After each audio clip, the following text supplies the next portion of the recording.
பட்ஜெட்லாம் இங்க மேட்ரே இல்லைன்னு சொல்ற அளவுக்கு பெரிய படங்களை தூக்கி எறிஞ்சி பல கோடிகள் வசூல் பண்ண சின்ன படங்கள் என்னலாம் தெரியுமா? லிஸ்ட்ல நம்ம ஃபர்ஸ்ட் பார்க்க போறதே மதகஜ ராஜா. இப்படி ஒரு படத்தை தமிழ் சினிமா ரசிகர்கள் பல வருஷம் கழிச்சு பார்த்து கொண்டாடினாங்க அப்படின்னு சொல்லலாம். ரொம்ப வருஷமா ரிலீஸ்க்கு காத்துட்டு இருந்த நடிகர் விஷாலோட மதகஜ ராஜா படம் 2025 பொங்கலுக்கு ரிலீஸ் ஆச்சு. ரிலீஸ் ஆனது மட்டும் இல்ல, தமிழ் சினிமா ரசிகர்களுக்கே மிகப்பெரிய சர்ப்ரைஸா இருந்துச்சு.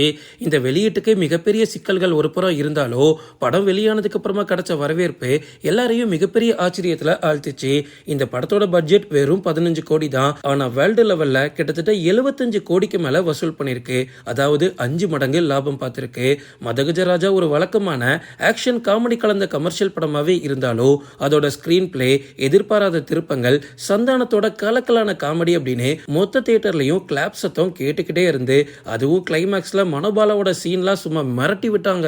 எல்லா நடிகரும் புது புது படங்கள் நடிச்சு கம்பேக் கொடுப்பாங்க. ஆனா நடிகர் விஷாலுக்கு 10 வருஷத்துக்கு முன்னாடி நடிச்ச படம் தான் கம்பேக் படமா மாறிச்சு. பொங்கல் அன்னைக்கு மதகஜ ராஜா படம் தமிழ்நாடு ஃபுல்லா ஹவுஸ்ஃபுல் தான். லிஸ்ட்ல நம்ம அடுத்து பார்க்க போறது டூரிஸ்ட் ஃபேமிலி. சசிகுமார் மற்றும் சிம்ரன் நடிப்புல வெளியான டூரிஸ்ட் ஃபேமிலி படம் 2025 ஆண்டோட மிகப்பெரிய பிளாக் பஸ்டர் அப்படின்னு சந்தேகமே இல்லாம சொல்லலாம். அறிமுக இயக்குனர் அபிஷன் ஜீவிந்த் இயக்கிய இந்த படம் தமிழ் சினிமா வரலாறுலேயே ஒரு குறைந்த பட்ஜெட்ல இமாலய வசூல குவிச்ச படம் அப்படின்னு சொல்லலாம்.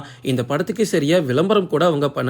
பட்ஜெட்டே வெறும் 7 கோடி தான். இப்பெல்லாம் சில படங்களுக்கு ப்ரமோஷனுக்காக மட்டுமே 10 கோடியில செலவு பண்றாங்க. ஆனா இந்த படத்தோட பட்ஜெட்டே 7 கோடி தான். ஆனா யாருமே எதிர்பார்க்காத வகையில இந்த படம் வேர்ல்டு லெவல்ல 90 கோடிக்கு மேல கலெக்ட் பண்ணிருக்கு. அதாவது கிட்டத்தட்ட 12 மடங்கு லாபம். உண்மையாவே ப்ரொடியூசர் ரொம்ப கொடுத்து வச்சவர் தான். படத்தை நல்லா ஒத்து கவனிச்சா தெரியும், பெரிய சண்டை காட்சிகள் கிடையாது, சேசிங் காட்சிகள் கிடையாது, பெருசா ஒரு செட்டு கூட போட்டிருக்க மாட்டாங்க. முழுக்க முழுக்க ஒரு குடும்பத்தோட தினசரி வாழ்க்கையை வச்சு இவ்வளவு அற்புதமா காமிக்க முடியும் அப்படின்னு ஜீவேந்த் நிரூபிச்சிருக்காரு.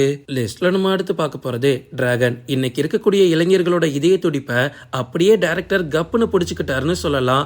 அஸ்வத் மாரிமுத்து கூட பிரதீப் ரங்கநாதன் சேர்ந்து உருவாக்கின படம் தான் இந்த டிராகன். ஒரு ஆக்ஷன் கலந்த ஃபேண்டசி படமா இது ரசிகர்களை கவர்ந்துடுச்சு. இளைஞர்களை குறி வச்சு எடுக்கப்பட்ட படம். கரெக்டா இளைஞர்களும் இந்த படத்துக்கு மிகப்பெரிய ஆதரவு கொடுத்தாங்க. இந்த படத்தோட பட்ஜெட் வெறும் 37 கோடி தான். ஆனா வேர்ல்டு லெவல்ல 130 கோடிக்கு மேல வசூல் பண்ணிருக்கு. கிட்டத்தட்ட 3.5 மடங்கு லாபம்னு சொல்லலாம்.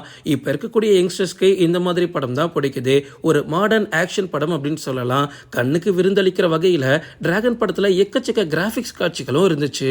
எல்லாருமே இந்த படத்தோட ட்ரெய்லரை பார்த்துக்கிட்டு இது சிவகார்த்திகனோட டான் படம் பா அப்படின்னு குறை சொன்னாங்க. ஆனா படத்தை பார்த்தா தான் தெரியுது வேற ஒண்ணு பண்ணி வச்சிருக்காங்க. லிஸ்ட்ல நம்ம அடுத்து பார்க்க போறது தலைவன் தலைவி.